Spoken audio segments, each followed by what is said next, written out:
podcast from Drew and Mike is, I think it's really cool, and that is what I wanted to say. Two and a mic. Two, two, two, two and a mic. Two, two, two, two and a mic.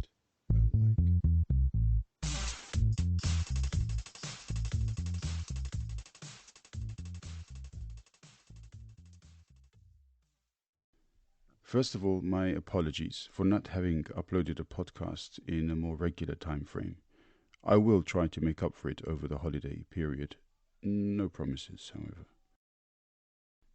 Constitutional power. Who rules and who sits in the background, pulling the strings? Does this seem like a modern-day political question? It's not very original, actually. In the 18th century, the Pelhamites, the Carteret group, and George II and his dad had been struggling for years over supremacy over British interests. And in the case of the king, his Habsburg overseas interests above his British responsibilities. Today we talk about the prime ministerial reigns of both Spencer Compton and Henry Pelham. It wasn't all rosy in Georgian times. What else to expect? Some more colourful language than normal, but then again, what's normal nowadays?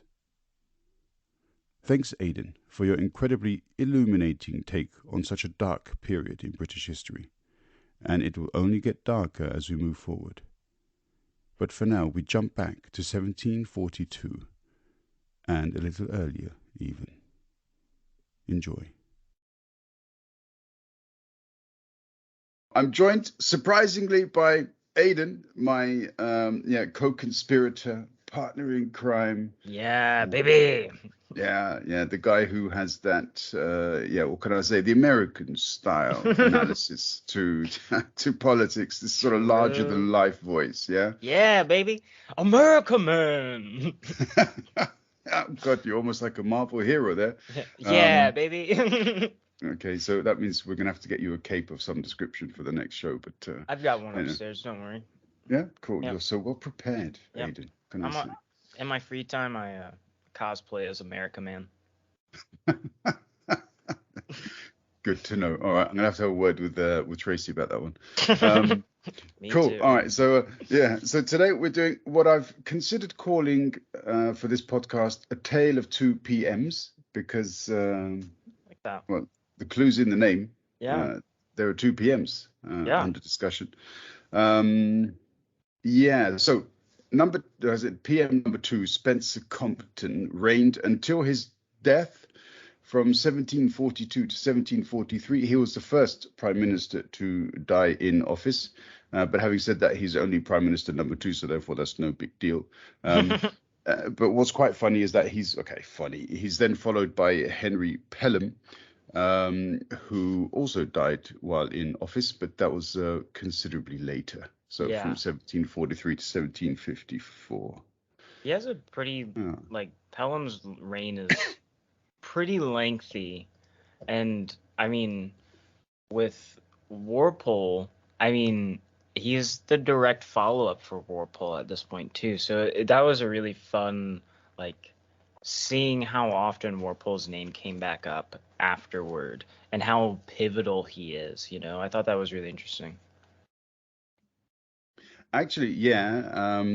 Also because both of these characters actually participated or were members of the Walpole government. And so therefore Walpole's influence was continued even after his death with Pelham's reign as PM. And all three of them were Whigs anyway. So this sort of the domination of the Whig party continued through these two gentlemen. So Spencer Compton, he wasn't in office too long. And so we'll talk a little bit about his life. Yeah. So basically he himself, he came from a family that were all from what I've read, described as high Tories. But apparently he had a fight with his brother, poor Spencer. And so he thought, sort of, guys, I'm going off to the Whigs. And Yeah. so he became a prominent Whig and a close associate of Walpole's for many, many years thereafter. Yeah. He sat as an MP in the eye of Suffolk. Suffolk. Cool. Yeah. I half the time I'm reading these names, I'm like, I'm gonna have to ask how to pronounce this because I'm like, I'm gonna make a fool of myself.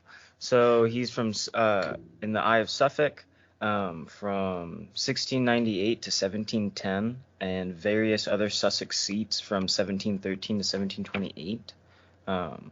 I thought it was interesting about his birth that I couldn't find a day for his birth. I only got a range, like between, between 1673 and 1674. I never found like an exact date for when he was born, and I thought that was also really interesting. I mean, we're in a time period now where like documentation is kind of a thing. Like, I mean, we've been doing it for a bit too.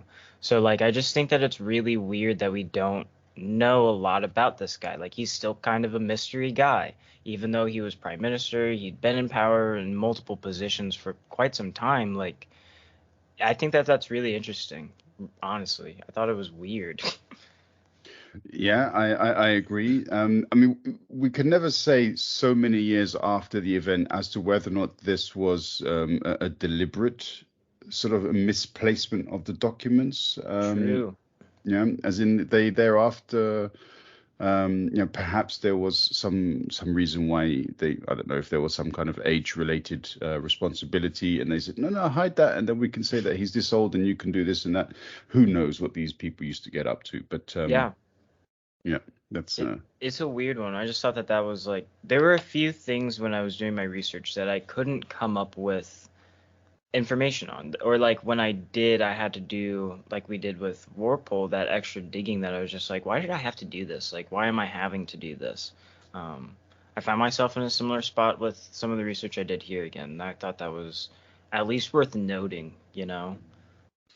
Yeah, I think there are going to be lots and lots of things where we're going to go off on some tangents. I mean, even here, there are some sort of side issues going on, which we're probably going to talk about. I mean, for a start, because as you've kind of also mentioned, there's not really too much to talk about under Compton's reign as prime minister because it was so short and then he died. But I mean, there are a few things going on that we will talk about, of course. But what's really interesting to mention as a side sort of plot, when I came to, and I'm interested in hearing your take on this as well. So when I now come to do research on either the prime ministers or also the US presidents, what I'm also looking at is international affairs or events which may in some way be connected. Yeah. So the way that I've always kind of looked at history through the history lessons that I had at school and college were very much two-dimensional. It's like this is an event. You study this event and you study it from the perspective of these people, and that's basically it. But we all know that's not the case because, I mean, 300 years ago, whenever these events were taking place, they didn't have the internet. They didn't have mobile telephone, possibilities that they can, hey, dude, we've just been attacked by, I don't know what. What should we do? So basically, a lot of these sort of captains or, sort of army generals or colonels or lieutenants were basically given a letter or a brief and saying, this is your responsibility. You go and take that hill. And how you take it, I couldn't care less, Yep. And so basically these people were essentially lost for months and months and months or years, even in some cases.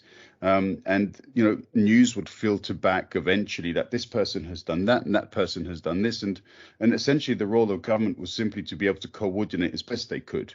Yeah. What happened. So even though at the time of Compton, we can't say for sure that so much was accomplished by him, there are certain issues happening around that time which are quite interesting. And one of those things that I picked up of in 1742, which was basically around the time when Compton came in, the British government extended the rights of the East India Company to continue managing trade until 1783 in their area.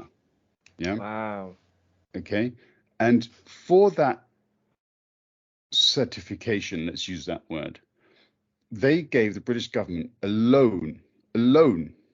They didn't even donate. They gave them a loan of £1 million so that the British government could continue financing its own war effort in Europe. Wow. Holy Yeah. shit. Yeah. So from 1742 until 1783, this permission was extended towards the East India Company. So therefore, we don't hear too much about them under Compton, but as you and I know, we're going to hear a lot more about the East India Company as we go through other prime ministers. Yeah. Wow. I did not know that bit about the East India Trading Company. I'm so glad that you're like the places where I don't do that extra bit of research, it feels like you're always on top of it. So I appreciate you doing that. Like, but that's just wild, man. Jesus Christ. That's It's a loan, though. That's what yeah. gets to me. Yeah, I mean, talk about screwing the government. Yeah, it's like we'll give you the money, but you've got to give us permission for the next 41 years to have a monopoly on trade to this area. Oh, by the way, it's just a loan, so you're going to pay us back with interest. So Yeah. basically, yeah, what? How is that even remotely a good deal for the government? Yeah. And meanwhile, the government's like, yeah, sure. And But just like the amount of like terror and destruction that company is going to cause over the next like several decades. Like, holy crap. yeah, Wow. well, at least I think until the 1830s, 1840s, when they're sort of finally sort of put out of commission or they are disassembled or whatever. But yeah, exactly. And Yeah. there's a lot to follow, but we'll talk about that. We'll talk about that a little bit under Henry Pelham as well, because again, some more sort of side stories have developed under him. But that's before we get there, we've still got the Mr. Compton. So Yeah. yeah, you've done a bit of background as well on him. What kind of a person did you kind of find him as being? Not really anybody who really stood out a whole lot. Somebody who kind of um like he kind of just hung out in the back. Like there were a lot of times when he was not the primary choice for the things that were being like that were going on. I mean, he really got close with the prince for some time, and it did lead to like some rivalry between him and Walpole because Walpole was wanting to make like the prince the king, and then the king was like or something along those lines, and then Walpole ended up backing back to the king and having loyalty towards the king, but um, Compton was loyal to the Prince of Wales the whole time, and so when the King George I died and George II took reign, it was like Walpole was like he was pretty open about his dislike for Walpole. He was pretty open about wanting to replace Walpole with Compton, um, but Compton never really made himself. He never really wanted to be in that position. He kind of talked about not wanting to be in that position. He said that he wasn't really fit for that position. Um, and Warple was also doing like a decent enough job that it wasn't necessary to get him out of there immediately. So like Compton just kind of sat in the back for most of the time up until Warpole is gone, and then he comes in. And even then, during that time, he's not really doing a lot. He didn't really do a lot. He seemed very like I'm just kind of here, kind of thing. And I thought that was I don't know. I guess that makes sense why we can't really find a lot about the guy. Yeah, I think there's our research appears to have sort of come together in similar fashion there. So Walpole was definitely more amenable to the king, Compton to the prince, as you say, and so therefore everybody was pretty sure. There's a lot of rumor going around at the time in Westminster that when the king eventually did kick the royal bucket, that Compton would probably be then put into power. However, when the king did pass on and his son the prince became king, apparently they went to meet the three of them George II, Walpole, and Compton. And as you said, Compton pretty much said, I'm not up to the task, which is really, really strange under these conditions. In between 1715 and 1727, he was the Speaker of the House, and he's been he has a reputation of being quite chilled. And apparently when an MP complained about being interrupted, and this happens a lot nowadays. Oh my God, I had that quote. Yeah. Yeah. Do you want to read it out?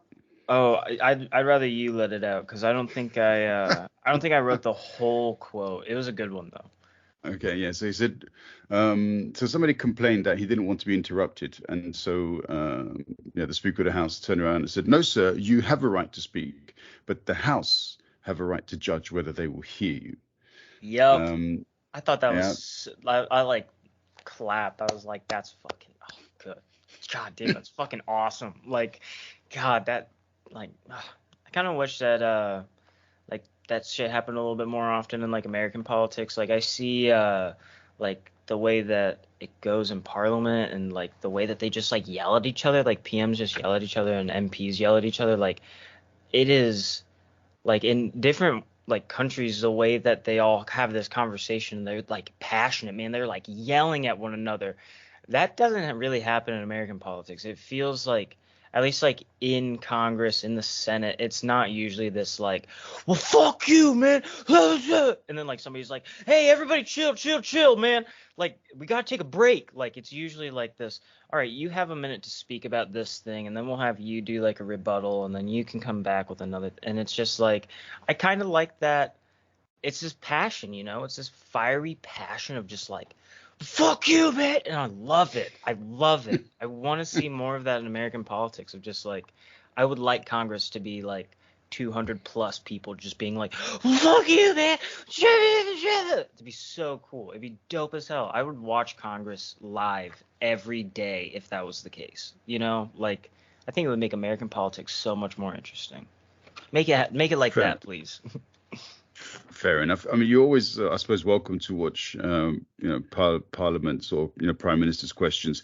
I mean, the thing is, with regards to how things are in the Commons, and maybe this all started because Compton here didn't have the balls to tell the sorry guys, listen to please whoever's speaking. But I mean, nowadays a lot of people find it very hard to follow the Prime Minister's questions, especially because most of the questions which come to the Prime Minister from the Prime Minister's own party are those which are very easy for the PM to sort of bat away. And then the opposition are given sort of limited amounts of questions. And most of the time, the PM doesn't even answer the questions that are given.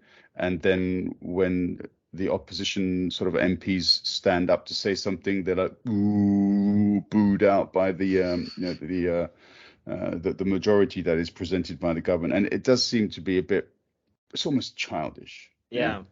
So I mean, I understand what you say about passion, but what we get in the Commons isn't really about passion. It's just people, just especially men, just being really, really, I don't know what's the best way. Just stupid. Yeah, no, I think I understand what you mean, and that does put it in a different perspective for me, that I do kind of appreciate the organization on our side a little bit more, but I can see it as being like that childishness, and like especially with it being mostly men, like, and not like, I'm excited to continue to see more women and more diverse groups taking power in places and letting those conversations kind of change and not be so male dominated, like white male dominated, especially, at least in the US. But I think that's a good perspective. I appreciate that. No, not a problem. It's just no particular talent on my part. It's just having seen the so many PMQs, and there are certain circumstances where you're looking at this TV screen and you're hoping that the politicians that lead the country are going to give you some kind of real detailed insight. You're going to watch with the hope of actually identifying with whatever it is that they have to say. And you're then confronted by 45 minutes or whatever of absolute crap. And it's extremely disappointing and disheartening because you think, 1 minute, I thought I'd elected professional adults here, and Yeah. in fact, I haven't Nope. done anything of the sort. So, yeah, okay. But as you also said earlier, then, so with regards to Compton, he's one quotation which I didn't find out who it was, but they said he is a plodding, heavy fellow with great application but no talents. So, Yeah. I think the quote continues with his only talent was holding high office. Like, that's not and bad, is it? yeah, it's not bad, but like it does speak to a point, you know? Like it's like, okay, so the only power that you have over me is that you're in a higher office than me. And if I'm like better than you, then I can reach that office, you know? Like I feel like that was pretty telling about Compton, like that he's just kind of there, like somebody who's there, right place, right time kind of thing. Like we've talked about that before, um, like lucky spawn point kind of thing, you know? Um, so I It think that's also, really interesting. yeah, just want to say, thinking about it while you were talking there, because it also kind of suggests that people thought either this guy must be hiding something, yeah, because he's got access to all this power. He's chums with the prince. Mm, Um, Walpole keeps on giving him more position and rank. So he went from Knight of the Bath to Baron Wilmington, and then Viscount Pevensey and Earl of Wilmington. Yeah. yeah, So as in, he continues to sort of rise up the scale of honors, as it were, and privileges. yeah, He's given these powerful jobs.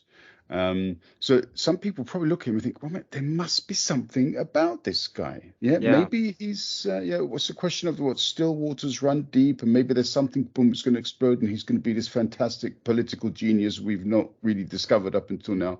yeah, Who can say? yeah. I mean, like with him, like kind of getting all these like privileges, like being knighted and whatnot, like some of the reading that I did, it seemed like I was kind of confused because they kept saying that Compton was giving these positions, or not Compton, that Warpole was giving these positions to Compton to kind of prevent him from becoming prime minister. And I didn't really understand what him being knighted and having all those things would prevent him from being prime minister. Would it be like too many duties for him to take care of that he just wouldn't have time to be prime minister? Or like I don't know, I was just kind of confused like as to how that would have prevented him, because it was just like now you're knighted with the highest honor in all of Britain. Like that is something that I like for the most loyal and like people of the crown. Like I feel like that's only telling of you that you can be trusted and that you could fill that role of prime minister. But the way that I read it was, and the way that some people were talking about it was as if as if Warpole was trying to prevent him from getting into that prime minister position with those, like getting him into those positions. Um, do you know anything about that? Like, what's up with that? I read the similar things as you did. So therefore, I kind of thought, yeah, he's being kept sweet here. Yeah. Yeah, and if maybe Walpole was good at reading people, yeah, because we talked about how great he was at basically, getting favors for friends, and at the same time he was a good communicator with the Yeah. different parts of Parliament. Then maybe that's because he was a good reader, and so he could see, looking into Compton's eyes, that okay, you're ambitious, but you're not that ambitious, and so therefore, Ah. if he was given positions, there you go. There's always this little step up, but I know you don't want the big man seat. Yeah. That Yeah. that's the way I read it. What's also interesting is that at the time, so there's something called. We've already talked a bit about party splits, and people are not really too happy with Walpole because also with regards to the South Sea bubble, he made money, lots of other people didn't. There's corruption going on. People think he's been stealing from the government purse. So the Patriot Whigs come in, and more, Compton is quite chummy with these guys, but he toes the Parliament line. So he's friends with these guys. He agrees with them. He follows the kinds of things that they're saying, but he doesn't step out of line with Walpole. So therefore, he keeps his position. Yeah. This kind of suggests to me that Walpole, I think he knows about all. There's no way Walpole doesn't know. He's got spies, I'm sure. I haven't read it Yeah. anywhere, but I'm sure he's got spies in the Patriot Whigs. So they all know that Compton is there. But Compton, I think because he doesn't come out and challenge Walpole, Walpole knows, okay, this guy, he doesn't have the nads for it. Yeah. And so that's where he kind of has a read on him. I have Yeah. a feeling. I can see that. Yeah. And like just kind of relating to the spy thing with Walpole, like his, I think it's the Norfolk Congress. Um, there was a lot that I couldn't find about that. Um, but it led me to having a lot of questions, and it does kind of have me back up that statement of like there's no way that Walpole didn't know about all this stuff on the inside. Like he had to have had spies of some kind, or like insiders who gave him information about anything that was going on in the Whig Party. I'm sure that he even had people on the inside on the Tories. Like he must have had an in like everywhere, you know? And like when we talk about Pelham, we'll talk more about the Norfolk Congress just because he's way more involved with it. Like Compton never goes into Norfolk Congress, if I'm not mistaken. I mean, he's not involved in the more intimate policy making, like conversation that Walpole and Pelham and Newcastle all are involved with, that really do end up shape the country in a lot of ways.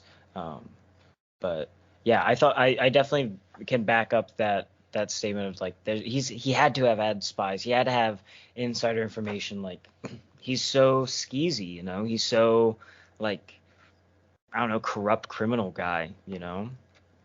Yeah, I mean, as we kind of suggested before, his banker told him, "Hey, mate, pull out." Yeah, so as in he's got his fingers in a lot of pies. Yeah. So it's not exactly too big a stretch to think that he also knows what's going on here and there and everywhere. And I think that's just par for the course. Basically, you don't get to be prime minister for 21 bloody years if you don't know what the hell you're doing. And No so, kidding. It's yeah. such a long time. Like, I feel like that's something that I should have just like written down and like highlighted and underlined multiple times. Like, just that reign is long. Like, I mean, it's not a reign, but like that control of It's almost a powers. reign. It's Yeah, almost a reign, isn't it's it? so long. Like that 21 years. Like, I mean, FDR almost had three. I mean, I think he had three terms, almost went in for a fourth. But even that's only 12 years. You know, like we don't really have like some. Oh wait, nope. Actually, can immediately take that back. We have the Supreme Court. We have people who sit on there for a long, long time. Never mind. So I was gonna say that we don't really have something like that here in America, but we absolutely do. Like, and I mean, so many of these Congress members and senators are people who have been there for so long, you know, like Bernie Sanders has been there for like 2, 3 decades now. Like he's been around for a long time. Mm. So they're But never the top job. yeah, but never like that top job of like you're doing all of this shit and like you're still having quite a bit of power too. Like in all these positions that like the only one that's comparable in my mind is the Supreme Court, but that one's like 9 people and the powers are like kind of divided, you know. Um, but that's just such a long time. Holy crap. Yeah, I can't even imagine any kind of responsibility for that period of time. And yet, yeah, No. there it is. So going back to Compton, it's funny though, isn't it? I mean, there's not much about it, but we've kind of pieced certain bits and pieces together from here and there, and brought it out. So basically, Yeah. we've talked to Walpole a lot because people have to realize that Walpole really did kind of shape the political environment in that period Hmm. heavily. And I Um, mean, we're not going to mm, stop talking about Warpole as well. Like Warpole is going to be like we're going to talk about him with Pelham. I'm sure that we're going to talk about him with Newcastle as well. I mean, like he's directly involved with the Norfolk Congress as well. So like Warpole is very influential from here on out for quite some time. yeah, yeah, and this policy that he had, basically of trying to avoid war and suing for peace, was something which was continued after his sort of term of office. One of the things which kind of precipitated the end of Walpole, so it's interesting. So there's the War of Jenkins' Ear. So this is essentially a war with Spain in Spanish America. It's Florida versus Georgia. So this is another angle of that thing that I was trying to say. History is not two-dimensional, and as much as there's stuff going on in the Far East and in India, there's stuff going on in the New World as well. There's stuff going on in Europe at the same time, and these guys are trying to contend with what are essentially British interests. They're not fully in control, but they kind of are aware that these issues are developing, and that they have to manage the fallout in the UK. And this is what I feel requires a lot of skill. It's good to have all the information, but what do you do when you've only got a percentage of the information? These guys must have been supremely good at managing essentially what is a vacuum of information. Yeah, it's I can't imagine that time period of just like we were talking about earlier, of like you get this letter and like you're like, oh shoot, we need to send these guys out to do this thing, and then it'll take like months to get any kind of word back about what you sent them out to do.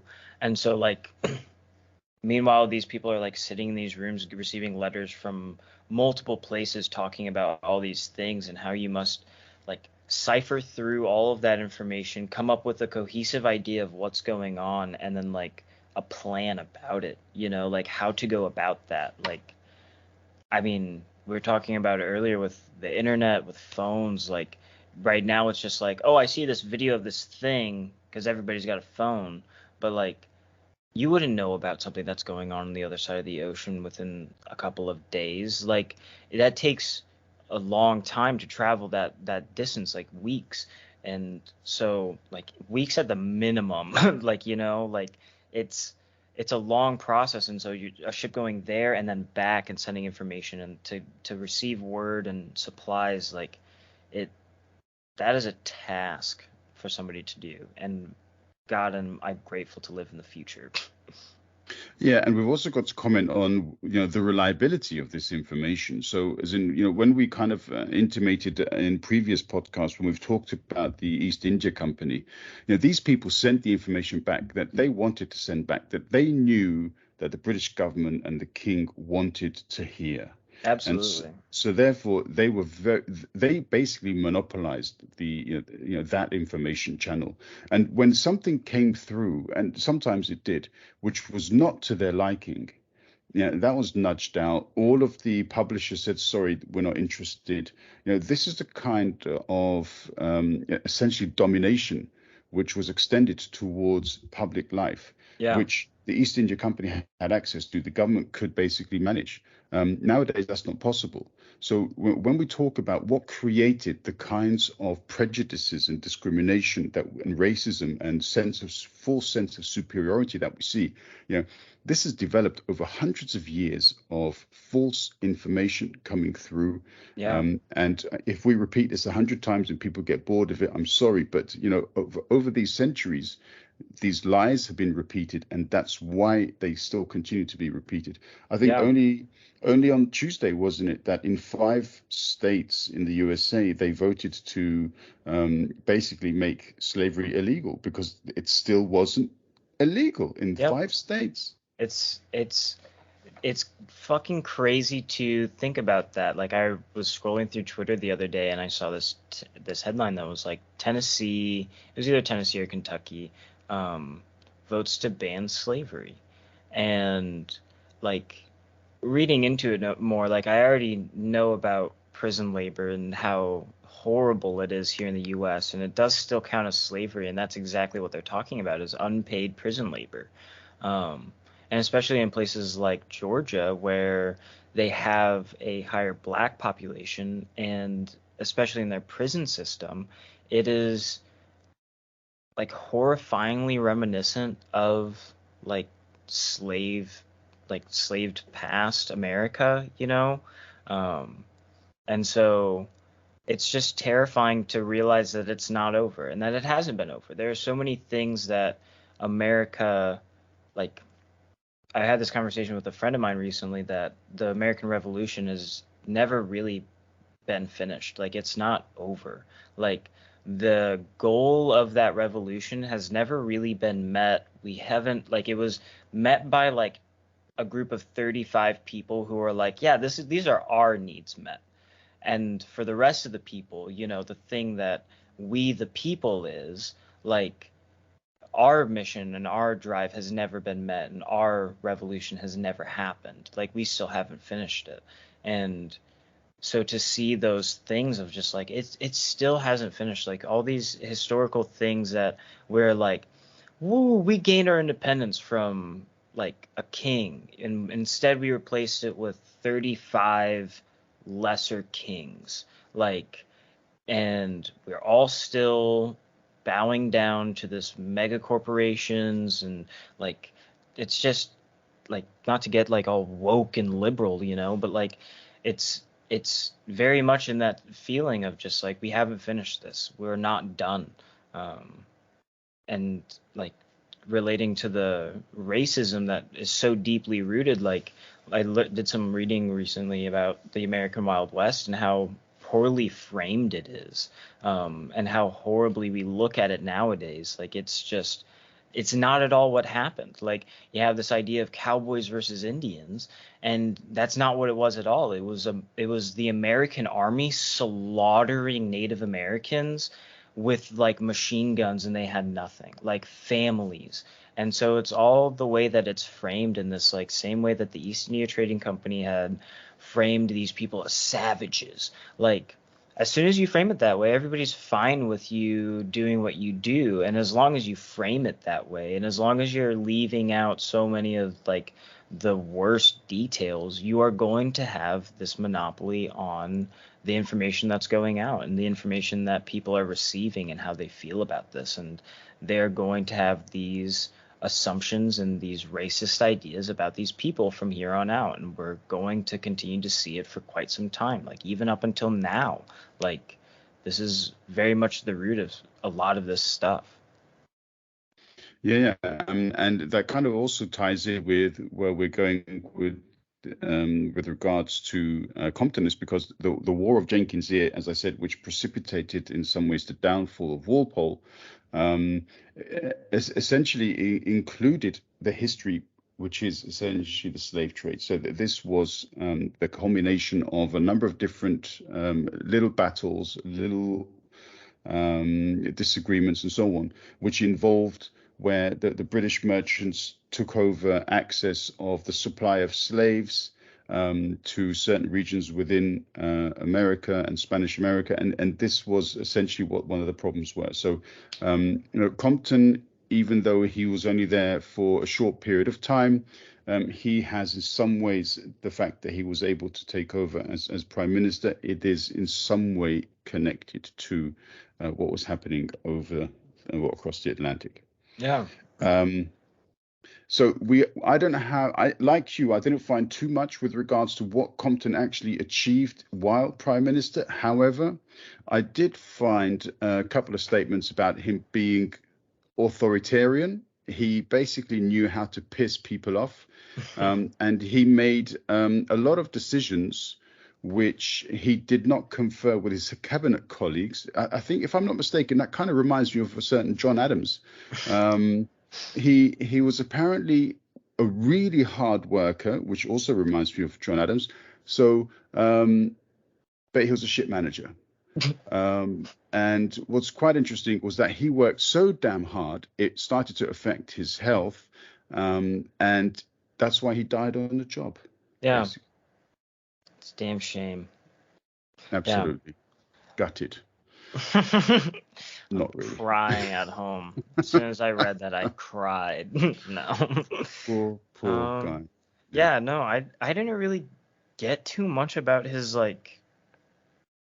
prime minister term. Like, yeah, no, other than just that Walpole's political heirs replaced him. Like, that was pretty much it. Like, yeah. Man. Yeah. So that's when we come to Mr. Henry Pelham. And he's also a Whig, so therefore that's basically 3 out of 3. Yeah, they're doing quite well with regards to their prime ministers. Yeah. Um, yeah, do you want to quickly go through his history, or how do you want to play it? Sure. So born on September 25th, 1694. He got an education at King's College and migrated to, um, oh man, he migrated over to Oxford until September 1710. He served as a volunteer for the army during the pro-Stuart Jacobite Rising of 1715, and he commanded dragoons at the Battle of Preston. I had to do some reading into what dragoons are, and I'm imagining that he like is just in cavalry, like just light medium cavalry. Like I guess that in like the early 1600s, the dragoons were used as like taking bridges and strategic points, but eventually they just turned into a term that everybody used for light and medium cavalry. So at this point, I imagine that he's just in cavalry. Um, so then after he's traveling through Europe for a while, honestly not that long after the battle, he returns back um, to Britain, and his brother arranges for him to return as an MP at Seaford in Sussex on February 28th, 1717. He represents there for 5 years. Um, yeah, his family's influence, like, is super, super influential to where he gets. Like, specifically with his brother, like, Newcastle is extremely influential in how he gets into so many of the positions that he gets into. It's like the whole time I read everything, I was just like, oh, your brother literally did like almost all of this for you. Tight. It's pretty fun. What's quite interesting was that there are certain things about the Pelham brothers which made me think of the Kennedys. Yeah. Now Mm. Yeah. it sounds a bit crazy, but I mean there are some connections there with the kind of way that they did things, and so but maybe we'll touch upon that a bit later on. But yeah, it's very The important, Pelhams as you are say. the Pelhams are 18th century Kennedys. Why not? Why not? It's the Yeah. possibility exists. Fuck it. Mm. So It's so funny. what's funny is that my notes on him start from basically the time that he returns from the ventures that you've outlined. So in 1721, he's chosen as Lord of the Treasury, which is basically the third highest position held in the government, not including the monarch. In 1724, he becomes Secretary of War, which is basically just administrative duties. He doesn't really have any sort of charge of military policy. Yeah. In 1930, just 1930, he became Paymarshal of the Forces, which was a far more lucrative position, and where he kind of was able to manage the finances of the armed forces. Now, as I kind of referred to earlier with regards to War of Jenkins' Ear, there was also the War of Austrian Succession, which kind of took place between 1740 and 1748, which also took part or played a part in the downfall of Walpole because people thought you just don't know what you're doing. Yeah. It's a really interesting part of history to read about the War of Austrian Succession. The only thing that I made a note here, but I think we can skip over it. But I would recommend that people, if they want to read about it, that they should do. What's interesting here is that there is a principle established called the Pragmatic Sanction Act in 1713, which allowed for women to inherit the throne. And this was called the Pragmatic Sanction because it was essentially prepared or made by the Pragmatic Allies, who supported Maria Theresa, and the Allies were Britain, the Dutch, and Hanover, who were also connected to the British Crown. So there's quite a bit of detail there. Yeah. One of the notes that I put down, I tend not to use the F word, but basically, to be really disrespectful with regards to the monarchy and how they've done things in Europe over the last few hundred years, it's basically royal fuck bingo. Yeah, is the way that I've kind of highlighted it here, because there's so much intermarriage and Yeah. people, you go here, you go there, and do you know what? I've got a 12-year-old daughter. Why don't we set something up? And um, obviously, the height of distaste from my side reading this stuff, but everybody's related. So, and the crazy thing is, they are so damn greedy that, oh, you're my cousin, but do you know what? I kind of like your wife. I'm going to take that.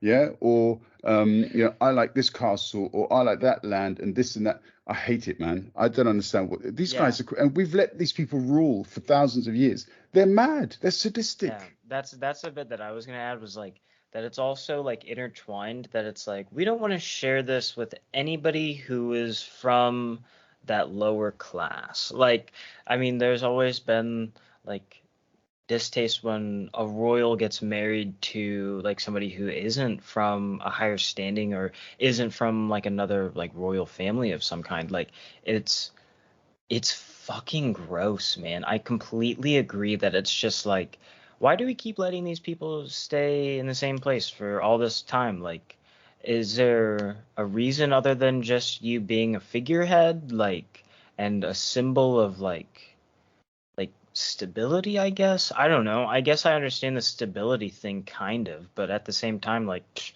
I mean, get a new president every 4 years. I don't know. Like, everything changes all the time, so I just don't get it to the same degree. But it's just like, why do we let these people stay in power for so long, continue to do the same corrupt shit for so long? Like, it's painful. It's painful. It's absolutely painful. And the worst thing is that, they are greedy. They want them, to get their hands on somebody else's castle or somebody else's wife or somebody else's daughter. But who has to go and do the fighting is the poor people. They're the ones that have to go. If they if they get killed, I mean, I don't know how much money gets paid to their family. Hardly any, if Yeah. anything. If they complain, they're slapped down. Yeah. So, and this has been basically perpetuated for centuries, and it's a real surprise to me it's taken so long to get power from them. But this is what the Pelhams kind of achieve. Um, and that is really interesting. Yeah. It's yeah, it's painful. Like just bottom line, it's just a painful reality of so much of what we still are doing today, you know? Like we still go through the same shit of just like all these rich people are fighting for these big things and then the people that are actually fighting for it though are poor people who just kind of needed this money to go to college or just to pay off their student debt or literally any plethora of reasons like and they're being used as weapons and like they are being sacrificed at like for what though? This is kind of the thing that it usually comes back to is like what is this sacrifice for though? Like does it really matter? Like I have a friend who came back from the Middle East and serving and like one of the questions that he has is like was this worth it? Like and it's just like yeah, that's tough. Like that's scary. I can't imagine being in that position. So like even back then, same people are still doing the exact same things. Like it it's important when you look at history to notice that things just don't change, you know? Yeah, yeah, absolutely. Unfortunately, the names change, and perhaps the reasons for doing things in some ways for some individuals, but essentially, a lot of things stay the same. Yeah. Yeah, so Pelham, I've kind of made a note here, is that he becomes sort of the second part of the Carteret ministry on the sense, or the Carteret group, because John Carteret, who's the second Baron Carteret, he continued his role as Secretary of State for the Northern Department, which is essentially, basically, he was head of foreign affairs. But that didn't last too long because, and this is where I remembered the Kennedys, because basically Carteret's influence allowed for Pelham to come in, yeah? And then afterwards, the Pelham brothers said, "Thank you, mate. Now you can piss off." And then The way that they did it is just so like God, the it's cool, balls isn't on it? you guys. Yeah, dude, just like tell the king straight up either he's gone or we're done. Like, we're gonna leave you with no government. Holy fuck, dude. That is just like, you just like slap your dick on the table and you're just like, this is it, bitch. Like, fuck you kind of thing. And I'm just like, damn, son, chill. Like, and it works. It works. Like, god damn. God damn. It's cool though, isn't it? Well, I mean, I remember sort of Hannibal from the A Team. I love it when a plan comes together. Yeah, so I'm kind of thinking Pelham walks away with this big cigar in his mouth. He's like, Um, yeah. oh yeah, oh yeah. Where's Hannibal? Where's Yeah. Hannibal? But yeah, so basically, there's one point where they basically go on a 2-day hiatus. I read, and the king was just unable to form a government, Yeah. and so they basically had to beg them to come back and take over. Yeah. So I mean, I think they even may have done this twice. So maybe I'm gonna, I'm Yeah, I making think a it bit was of a on balls this up. I think it was on the second time that that the Pelham stepped away for 2 days, and then the king Yeah. was like, I need you back. Please come back. Yeah, yeah. That, So they did this twice. Yeah. So the yeah. first time was to get rid of Carteret, so they could basically establish their power. And the reason why it reminds me of Kennedy, and we'll touch upon Kennedy in a couple of years, I think, because that's how long it's going to take us to get there. Yeah. But basically, when Kennedy was elected, apparently his dad used his mob contacts to win the support. I think it was in Chicago, but I'm not sure. Without that, Kennedy would not have been elected. Yeah. Anyway, after election, the Kennedys went after the mob with a passion, which may have led to his demise. But anyway, in this case, it didn't happen quite as tragically as that. And the king essentially gave in. Carteret was gone. The Pelham brothers came in and took over. And that, as they say, was that. Yeah. It's God, that's so fucking funny. Like when I read that, I was seriously like, wait, wow. It's like low key impressive as hell. Like, yeah. Um I think the only other thing that's like kind of before this happens is just kind of mentioning the Norfolk Congress a little bit more, just because he's like Pelham, Pelham and Newcastle are both super, super involved in it. Um, and I just kind of wanted to talk about it because on the Wikipedia page, there isn't anything about a Norfolk Congress. I had to do extra finding, like the little blue extra information is red, and it was like there's nothing here, and I was like that's fucking weird. Um, but it turns out that like Warpole had this big wonderful estate that he hosted many parties at. It was mostly like parties for Whigs. Um, he did hunting, feasts, parties, things along those lines. But a lot of people felt as though it was kind of just a front for a much more like at its most sinister for it being like coercion and like kind of planning what to do with the government between him and his closest allies. So like him, um, Newcastle and Warpole, Newcastle, and Pelham, all three of them are super involved in the Norfolk Congress. They have many discussions. I think that this even like has Pelham in agreement with Warpole about the Axis crisis of um, like 1733, I think, in which he supports that decision, and which was super controversial for Warpole. I believe that we did talk about it in the last episode, but they're talking about all these things on the inside, but I just thought that it was really weird that it was difficult to find information about it, the things that they talked about, the things that they did in there aside from hunting and having parties. Like, of course that's what happens at a country club, but we all know that there's way like skeezier shit going on at a country club. Like, hey, come to my place.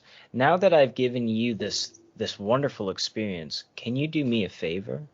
Like the whole time that I'm imagining that that's got to be what Warpole was doing. Like that must have been how he had such ins, like that must have been where he had got like information. That must have been where he had his spies, like kind of meeting and chatting, like it's I don't know. I'm interested to understand why it felt like it, like just another thing that feels like it's kind of buried, you know? Um, I'm curious That's why that is. Yeah, I find that interesting as well. I also made a note of it, and as you were talking through it, I'm trying to find where exactly it was that I put it, but I've kind of lost it in the depth of notes that I've got here, and so I think we will return to this anyway, Yeah. at some point. Um, I've also made a few extra notes, and you mentioned the Jacobite uprising earlier in the century. So in 1745, this also occurred again because during the War of Austrian Succession, the Jacobites tried to take advantage of this. The reason why I bring it up is one of the things which Pelham kind of pushed through was the Jewish Naturalization Act of 1753. And this essentially allowed for people of Jewish origin to appeal to Parliament for citizenship. The Tories at the time complained that such an act was the abandonment of Christianity. The public reacted with savage outbursts of anti-Jewish sentiment, and the bill was then repealed in 1754. Yep. In the research which I've done, I haven't yet established any point where this law was reenacted in any way. So maybe this was just something which passed through into normality, and so therefore people of Jewish descent were essentially allowed to become British citizens by virtue of the fact that they probably British and they'd Yeah. lived there for a couple of hundred years. So why the hell not? Um, I so thought that that yeah. learning about that, I just thought that that was so crazy, the like public outcry of anti-Semitism. I was, I don't know, like it, the like argument of like in defense of Christianity, like that made sense to me. Like I understand that from the historical point of view, like where all these people are at, but just wow, that was painful to listen to and like to read was just like how many of these people were like, nope, we don't like Jewish people. Like just straight up. Like that's I don't know. I hate to see how often Jews are like discriminated against and like put into the most horrible situations throughout history. Like they are one of the most like I don't even know how to phrase it just because like I just don't know how to phrase it. Persecuted. Yeah, Yeah. they are perhaps the most persecuted ethnic origin or Yeah. ethnicity in history, and for thousands of years, and by almost everyone. Yeah. Um, and the crazy bit of sort of history that I see is that Jewish communities all around the world throughout history have tried to abide by the rules that the local prevailing governments have forced upon them. And when some among them, because not every person of Jewish origin has managed to flourish, but when some among them have flourished, that has then become cause to subjugate the rest of the community to some kind of other form of persecution. Yeah. So, any normal person looking at it would say, "Well, wait a minute, you're damned if you do, you're damned if you don't. Yeah. So what is it you guys want from these poor people?" And I just don't get it. And I mean, it's also come up, if I'm not mistaken, recently with regards to Kyrie Irving, and some of the stuff that he's come out with. This he kind of apparently he uploaded a video which appeared to express a certain anti-Jewish sentiment as well, and it took him a long time to apologize for it and to take it down and so on. And he was suspended from his team as a result. Yeah. And the question must once again be raised: why is it that after so many years we still cannot overcome the fact that you simply cannot look at an entire race of people and tar them with a certain kind of brush? Yeah. We are individuals. Everyone is Yeah. different. We're all people. We're all here doing this thing like called life, and it's heartbreaking that there's still like because of such rooted um racism, anti-Semitism, homophobia, transphobia, the list goes on. Um Misogyny, like all of these things that are so deeply rooted in so many of our societies that it's, I don't know, it's just painful to still hear people say the things that they feel comfortable saying, like feeling this ability to just be openly racist, be openly homophobic. Like in some ways, like I kind of appreciate when people are open about that stuff because it allows me to just like kind of cut them out of my life immediately, and also allows other people to know that you're not the kind of person that I want to be around. But it's still just like one of those things where it's like, how can you feel that comfortable just like saying the things that you say, you know? Like it's terrifying, and it is so deeply rooted because of like how we've developed our societies and how we have like put laws into place to discriminate against certain people, the way that we've like segregated communities to make it so that way these people aren't around everybody else, like it's it sucks. I hate it, and I hate that it's still so prevalent today. Yeah, and it all, as we kind of referred to earlier, it comes down in many ways to the fact that society has believed influential elements within its own of its own creation that have basically tainted the reputation of entire ethnic or ethnicities, and they have simply taken that as truth. And these lies have been, told on countless occasions, decades long, centuries long, and people believe it, and people still believe it. Mm-hmm. And yeah, this is the unfortunate. I say the word unfortunate is 1,000 times worse than that. But the unfortunate truth is that all of these things are based upon lies, and yet here we are still having to fight against this level of discrimination. And it's got nothing to do with being woke. This is a question of decency and understanding human dignity, and that's about it, I think. Yeah, no kidding. I hate that argument of like, you're just woke. Like, no, it's I care about other people, I guess. I don't know. I didn't realize that caring about other human beings and being empathetic was woke. Like, if that's Yeah, what being it's woke is, terrible, then man. yeah. Fuck, dude, I hate being woke. Like, the fuck? Like, other people need to work on that more. Like, I don't understand why that's such a bad thing. Yeah, absolutely. No, I'm happy. I'm very comfortable with my wokeness, and I'll wear a T-shirt to that effect if that's what it takes. I couldn't care less. Yeah. So, all right.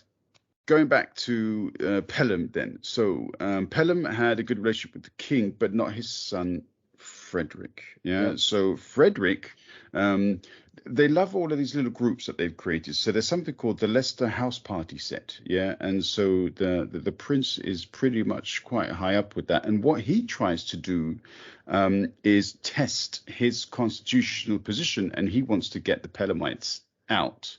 So he wants to create this general election in 1748.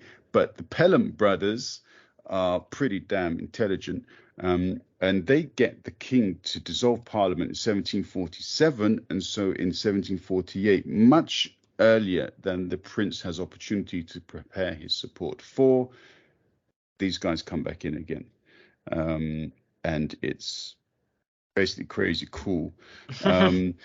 And yeah, we kind of talked earlier about how they, and you corrected me as well, where they go on this 2-day hiatus, and this was a different time, and so on and so forth. But what essentially they managed to secure was that they made the king promise that he would have complete confidence in their government to manage things.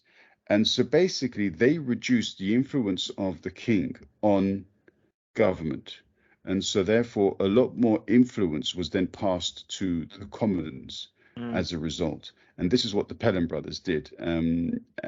Well, one of the many steps over time, but this is one of the main steps, I believe. Yeah. And that is quite interesting.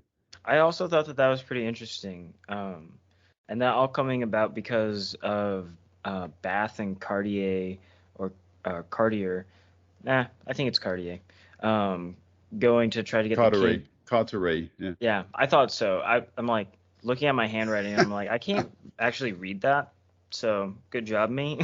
um, but they tried to get the king to like do everything that you just said, and they just completely failed at it. Like they Like it was that because of that 2-day hiatus, like the king was like, yeah, we're gonna get you guys to come on and try to do this, and they left, and um, like the king was like they couldn't make anything happen, so the king was just like, please come back, I need you guys, and that's when you see like that change of like more power being in commons than with the king directly, you know. I think that that's kind of a good change in my opinion, you know.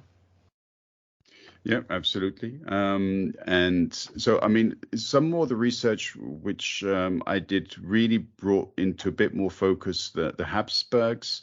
I think we're going to have to maybe do a show or two about some of these other families, just sort of outside of our PM presidential storyline, because Yeah. these other influences are quite prominent. Um, in 1748, there's something called the Treaty of Aix-la-Chapelle, which essentially ended the War of Austrian Succession, but it wasn't particularly successful, and it still created, let's say, room for future shit to go down. Yeah. The European royals are an extremely entitled bunch of gits. And so I'm really not surprised that so many people decided to run off and establish a new life in the new world. I would Yeah. have. No kidding. Why would you hang around with these tossers? It's basically the way that it is. They've been in charge for like 1,000 years already. So like And what had they created in that yeah. time? So might as well scramble over to the new world where everything is going to be totally fine. Oh yeah, lovely. No problems whatsoever. I actually don't think America has ever had any problems ever, really, now that I'm thinking about it. No, no. I mean that place is just the embodiment of stability. What is also interesting under Pelham, and I don't. There was nothing which really spoke to this. There was like one or two suggestions, so I'm just going to throw it in there. And if it's wrong, okay, you can give me a dislike. But basically, Pelham expanded this press ganging people into the Navy. So there was also a lot of instability at the time, and that's why they had to come up with something called the Gin Act in 1751, because basically there was so much criminality at the time, and they blamed it on the prevalence of alcohol Yeah, the from devil's unlicensed. Yeah, you saw that too. Cool. drink. Damn straight. Yeah, so they basically tried to nip that as much as was possible. And so what I found was that this process of press ganging people into the armed forces, what it led to was the beginning of the industrialization of the war machine. And so therefore, my take on that is, could this have been the first tentative steps to what we now know as the military industrial complex? And if that's the case, can we call Pelham the bastard in chief of murderous affairs? And that's just the way I saw it.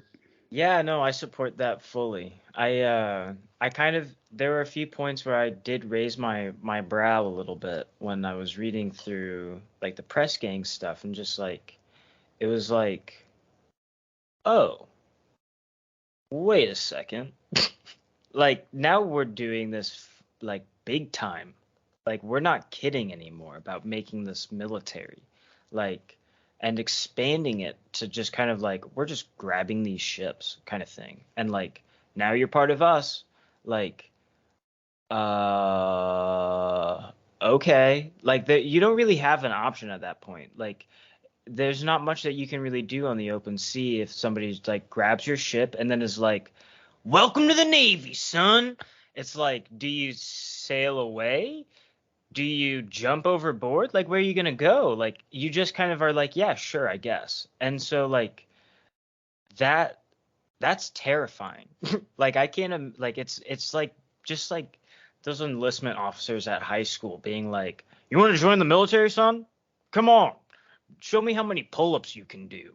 And it's just like I'm like 17. I'm getting my high school diploma right now. Chill, homie. Like, it's so bizarre, but yeah, I can completely get behind like calling him the bastard of the industrial war machine. Yeah, it's a fucking monster. Yeah, and as we kind of know, as in when people have already been put on the list, they've been given a sort of position on a boat or on a ship. That's it. The captain is God, and through the captain is the hierarchy. You've got a problem, doesn't matter. Now you're at sea now, Yep. and so you've got a problem. You're overboard. But first of all, you got to help out. So these people are treated like absolute shit. And what sucks is their only like ability to escape their shitty time is to go back to port and drink. And mind you, while they were doing some horrible stuff, it still sucks that their only like solace is like completely taken away from them. Like these dudes are taken from everything that they have, and they're like basically just conscripted into this military. And then they're like, all right, I'm back at port. And Pelham is like, booze? No more. You got to be authorized to sell it only. And I mean, if the fewer people who can sell and the fewer people who can deal means that there's fewer people who can consume. And so it does work. But like, of course it fucking works because you stop like the majority of people who are selling booze. Like, duh. But that fucking sucks, man. Like, just overall, I'm like thinking, just what a shitty time. You go back to port after your ship has been captured, and you're like, I just want to have a drink at the pub. And you get there, and the dude is like, we're actually not selling alcohol anymore. And then you're like, trying some hot milk. Yeah, like some tea. Yeah. Something. Tea's nice. Yeah, that's definitely on the menu. Yeah, exactly. And so therefore there's quite a lot of stuff going on that again, as you said before as well, you've really got to go clicking through lots of different sources and find different things out. So this is already approaching the end period of Pelham's rule, but there are a couple of things that happen as well that I have to mention. So in 1751, all the way on the other side of the world, in India, something happens which is called the Battle of Arcot. Now, I read the background of this as well, and it's really interesting. But essentially, the British and the French are fighting for influence in India, and the prevailing power at the time, I believe, was the Islamic contingent there. And there's an individual, I believe, called Muhammad Ali, which is quite easy to remember. Yeah. So the British go in, and there is this Battle of Arcot which takes place, and a particularly, I have to find this guy's name because he is a particularly interesting character, and he is a very aggressive tactician. Robert Clive is essentially given a certain responsibility to take Arcot, which was the sort of home fort or town of this the Muslim ruler who was being supported by the French. And then there is a battle in 1751, and Clive uses some really interesting tactics, manages to fight off Muhammad Ali, and that sounds so crazy saying it. When you said it the first time, I was like, I'm picturing this like dude just like in the boxing ring. Yeah. Fuck you guys, pow! Yeah, nobody called Clive is going to be him, but so apparently that's what happens. And so this essentially acts as some kind of a boon for the East India Company. And from this point on, from the middle of the 18th century on, they practically take over India. Yeah. And one comparison that I saw, what I read online, was that, can you imagine if Amazon takes over Europe with its own army? That's kind of like what we're talking about with the East India Company taking over India. What a great comparison. Huh. Yeah. Jesus Christ. Yeah, that's a really good comparison. Wow. That does put it into like a completely different perspective, because like every time I've read about it, like it's like, yeah, I see it like that. But now like to imagine like Jeffrey Bezos like being like, and now my rocket ships will be armed with missiles and we will be launching to Europe.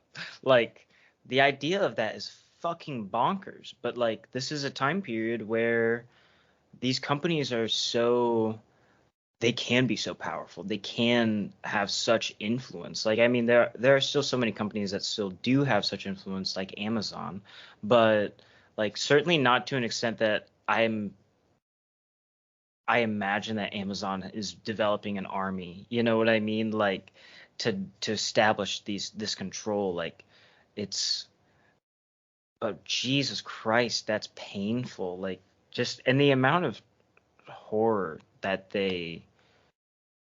I think doing an entire episode on the East India Trading Company is probably not too bad of an idea. We're getting there, yeah, because we are going to get to when they really, as in this next century between now and the middle of the 19th century is really where they reach their zenith. So we're going to touch upon that. In 1720, for example, 15% of all British imports came from India.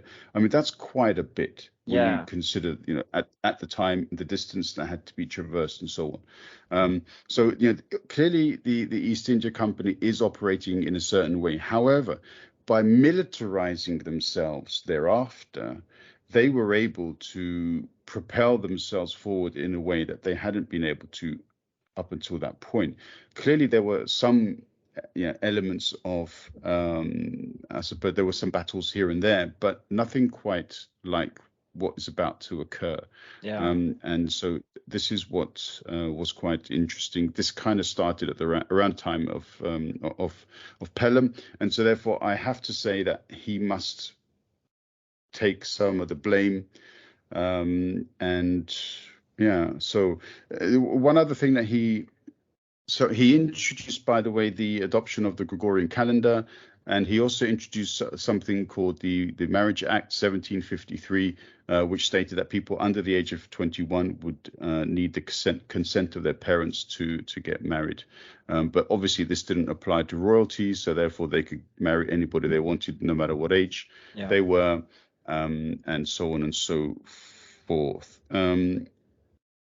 During his time, he did like with the Treaty of Aix-la-Chapelle, he it ended up reducing the Navy spending quite dramatically. It was from 12 million pounds down to 7 million pounds, which is quite dramatic. He also promised to reduce the interest rates for the national debt from 4% to 3% by 1757. He lowered the land tax to an equivalent of 20% down to 10%, which is like, I mostly had that stuff written down just to kind of point out his financial and economic like policy that he kind of enacted, because he did do quite a bit that in terms of economic policy that I haven't really seen from a few others so far. Like he really did enact enough stuff to try to make a difference in the long run, reducing the national debt. Like I didn't mention that so much, but I have that kind of in my conclusion, because the way that I kind of visualize it is that he reduced the taxes because the only people who can actually pay taxes are the rich anyway. They're his buddies. A lot of other people. Shit, you're totally right. Nobody really has anything. They don't have. They can't own anything. Yeah. So therefore, they don't have anything. And so, you know, if I have zero and you say to me, hey, I'll reduce your tax, I mean, I don't have anything anyway, mate. It doesn't make a difference to me. But the people who are supposed to be looking after my ass, oh, you're going to reduce their taxes. Oh, well, that's nice. So, I mean, this is definitely something which even today's Tories and neoliberals would agree with. So I get what you're saying about reducing the national debt, but to be honest, but the land tax thing, as soon as you said that, I was like, oh shit, no, we are still in a time period where the only people who fucking own land are rich people, like, and it's the wealthy people who are still like extremely influential. So of course, like, yeah, sure, reduce their tax. Fuck you.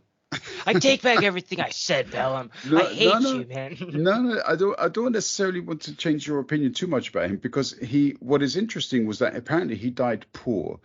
So therefore, which sort of flies in the face of the way Walpole's situation was when he died. So Walpole Yeah, died in quite well to do. yeah, So Pelham comes across as being a very honest person, a very intelligent person, and very capable as a manager because he had to also manage lots of people who had very different ideas in his cabinet. yeah, And he was able to channel all of that and still maintain control for a substantial period of time. Um, and yeah, as I said, he dies again on the job, but he is replaced by his brother, which unfortunately, this was something the Kennedys could not replicate. yeah. Sorry, guy. Mm. Yep. Yeah. So, and do you have any other conclusions to give with regards to Pelham?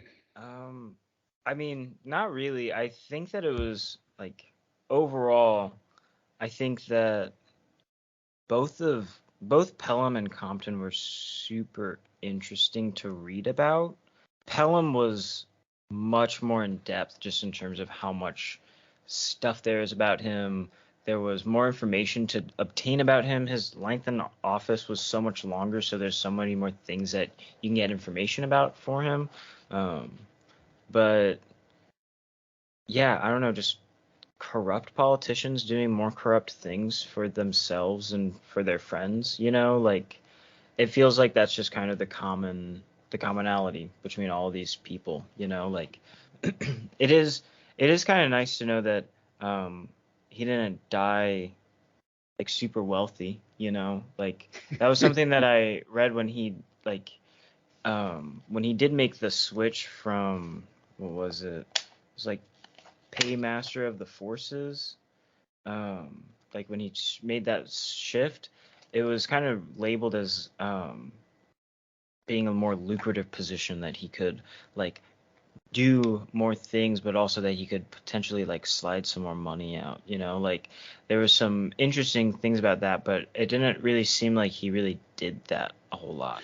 No, because if he had done, then and he'd been caught doing it, not only would he have been responsible for it, but also his descendants. So therefore, if he died and then it was found out that he'd stolen money from the crown, Whoa! his kids would have been responsible for that, or his family. So Wow! he had a lot of power, Yeah, but he had to be very careful with it. So that particular position, the paymaster of the forces, where he basically managed the finances of the armed forces, you can't screw around with that. yeah, So he had to be quite honest as a result, I think. yeah. And it does make me feel like I don't know. He enacted some like interesting policies that I really was kind of surprised about that I wasn't necessarily expecting, like um, the Jew Bill of 1753 and the Marriage Act of 1753 as well. Like those were two things that I don't think I was really expecting, um, at least in this time period, but also kind of the backlash about it as well was pretty interesting. Mm, Those are like yeah. the biggest notes that I've got on his term. And Yeah. just to point out as well that this actually how it is referred to as the Jew Bill of 1753. Yeah. Um, though I referred to it with its more, shall we say, official name of the Jewish Naturalization Act, but that's slightly different. That's an actual act, and that's not the Jew Bill which preceded it. Yeah. Which is the unfortunate term that it is known for. It sucks reading shit like that because it's just like, man, what a like horrible thing to label that as, Mm. like, and I don't know, there are times when I write things down that I'm just like, I don't know how like comfortable I feel like saying shit like that sometimes, but I also really value people knowing what it was and like understanding the context of how these people were talking about these people, like even in just saying like calling it the Jew bill, like that is such a fucking like I don't know, it's just like boils a human being down just to that thing, and then like they're nothing else other than being a Jew, and it's just like, why are we getting so specific on that part? Like, just fucking chill on that, please. Like, Yeah. what are you, Hitler? It does strike me as a bit odd, and also we there are issues of terminology which are also referenced in more modern times, but maybe we'll touch Yeah. upon those at a future point. All right, Aidan, we're well through the hour mark, so I think we're down to ratings. But look, because there's two of them here, I know you want me to do the Brits, but there's two of them, man. Are you going to make me do both of them for ratings? Come on. I can split it with you. Sure. That's good. That's good. Okay. All right. Which one do you want to take on? Who do you want to rate first? Now that's a question. I feel like I could probably do Compton just because it's such a short term. Not really much about him. But fair enough. I'd really want to know how you'd rate Pelham. So what did we rate Walpole? 13? 13, yeah. Yeah, I'd say Compton is above Walpole. Okay. Just because, like, looking at his term, there's really just not much about it. God, this is actually really hard. Because, like, just a solid 30, probably. Like, that's so funny. Like, I don't know. Like, a 50 feels too high, Below 30 is just like, you really did some fucking weird shit, man. But, like, 30 is just, you're a guy doing your thing. You did some weird shit, kind of, but just not super notable. 30 feels like a good spot for him. Like, what's so funny is that just before you said that, I wrote 30 for Pelham. Really? Yeah, I wanted to share my screen with you because I had 30 in, and then you said 30, and yeah, that works for me absolutely. Yeah, cool. And I'm happy with 30 for both of them, because even though Pelham he tried to push through some very good laws, as it were. Yeah. At the same time, during his period, this is where we see the expansion of the military in certain ways. We see the growth of the East India Company, and I can't forgive somebody for allowing these things to occur. Yeah. And on that basis, I couldn't give him more than 30. Yeah. So I don't hold him personally responsible necessarily for what the East India Company did. I'm pretty sure they held back quite a lot of the details of what they intended to do. Yeah. But yeah, there's no way he can get more than 30. And I think the East India Company is going to taint a lot of prime ministers going forward. So that's just how it is. Comes with the job. Yeah, just the East India Trading Company is the equivalent of how the Americans treated the Native Americans, and how that's going to taint everything that they do from Jefferson out. Yeah. We are coming to some really, really interesting times. Yeah, dude, I was like sitting down last night, and I was just like, fuck, we're getting to like some really exciting, like, ooh, this is gonna be tasty. I'm excited. Oh God. No. Like, and next up we've got James Madison. So yeah. I was kind of curious if you wanted to do a special episode and talk about Lewis and Clark in Sacagawea, just to kind of talk about Western expansion for America. And I don't know, do you have an interest in talking about them? Absolutely. I'm very interested in this, where the origins of, expansionism and empire and this colonialism comes from, and what is it that drives a group of individuals to pursue these kinds of policies. So yeah, let's do it. If you want to do that next, we'll do that next, and then we'll jump into Madison. We need to do a few extra shows in between the prime ministers because there are so many more prime ministers than there have been presidents. So and that works well for me. Looking at the list of prime ministers, I feel like there's several that we can kind of just like join together with some of these shorter terms, like especially like Newcastle. I think is only like a year and a half, maybe 2 years. But I think But it's then like he a. comes back. Oh, does he? Yeah, Newcastle. Yeah, Really? this is one of the things that we're going to have to look at. So basically, Newcastle. Crazy. Yeah. So he's I've put him down as Thomas Pelham Hollis, but so he comes back in 57 and he stays until 62. So Okay. So Yeah. maybe we can do both of his terms together. And there's William Cavendish comes in between for 1 year. So maybe we can do 1754 to 1762, and we'll cover all the Newcastle twice and Cavendish once. And Yeah. yeah, okay, all right, Sweet. cool. Yeah. But we'll go with the one that you said first. So for the next time, cool. Aidan, thank you very much. It's a pleasure as always. And yeah, I look forward to every future show that we have. Agreed. Yeah, I appreciate you having me on here again, and I'm looking forward to doing my Two research on and our next a topic. mic. I'm stoked.